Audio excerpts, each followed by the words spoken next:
అందరికీ మరణాత.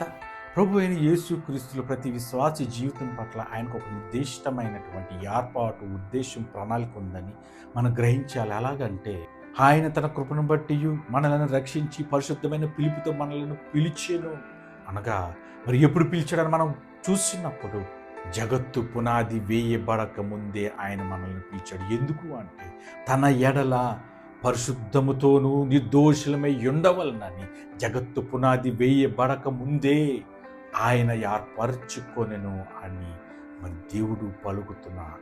ఆయన సంకల్పము నెరవేర్చబడేందుకు పిలిచాడు. ఎందుకు అంటే కాబట్టి నీవు మన ప్రభు విషయమే సాక్ష్యమును గూర్చి సిగ్గుపడకుండా, మన క్రియలను బట్టి కాదు, తన స్వకీయ సంకల్పముతో తన కృపతో మనలను రక్షించి పరిశుద్ధ నామముతో మనలను పిలిచెను.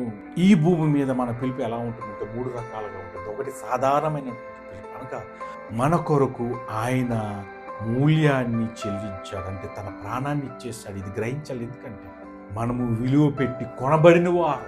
అంటే దీన్ని పౌలు ఎలాగా సూచించాడు అంటే, నేను దేవునికి దాసుడను అని చెప్పడం దాన్ని బట్టి ఎంతో లోతైనటువంటి అర్థాన్ని అక్కడ సూచిస్తుంది. ఎందుకంటే మరి అప్పుడున్నటువంటి కాలంలో ఒక ఆచారం ఉండేది. ఎలాగంటే యజమానుడు దాసుడు, మరి దాసునికి విడుదల వచ్చే సమయానికి దాసుడు తన ప్రేమను బట్టి నాకు విడుదల అక్కర్లేదని అన్నాడు అంటే, మరి ఆ మాటను బట్టి వారు చెవికి ఒకటి గుచ్చి ఒక ముద్ర వేసేవారు. ప్రేమ దాసుడు అనడానికి అదొక సంకేతం. అలాగనే మరి పౌలు భక్తుడు కూడా నేను క్రీస్తు దాసుడను అని చెప్తున్నాడు.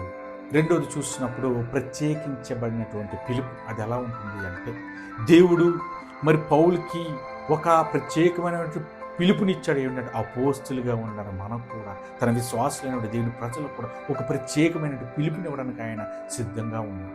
అంతేకాక మూడోదిగా చూసినప్పుడు విశేషమైనటువంటి పిలుపు అనగా ఆయన సువార్తను ప్రకటించడానికి ప్రత్యేకించబడినటువంటి వారికి ఇచ్చే పిలుపు. పౌలు భక్తుడు పేతురు ఉన్నారు. వీరి ఇరువురు కూడా అపోస్తులే, కానీ పేతురు మరి యూదుల కొరకు, పౌలు మరి ఇతరుల కొరకు ప్రత్యేకించబడి వారి యొక్క సువార్తను కొనసాగించారు. అలాగనే మనము ఎప్పుడైతే మనంతటా మనము ప్రేమ దాసులమని నిరూపించుకున్నప్పుడు మాత్రమే ఈ యొక్క విశేషమైన పిలుపుని మనం పొందుకోగలం. మరి ఇవంతా పొందడానికి ముందుగా మనం నేర్చుకోవాల్సింది ఏమిటి అంటే, మహాధికారం కలిగినటువంటి దేవునికి మనము సంపూర్ణంగా లోబడడం నేర్చుకోవాలి.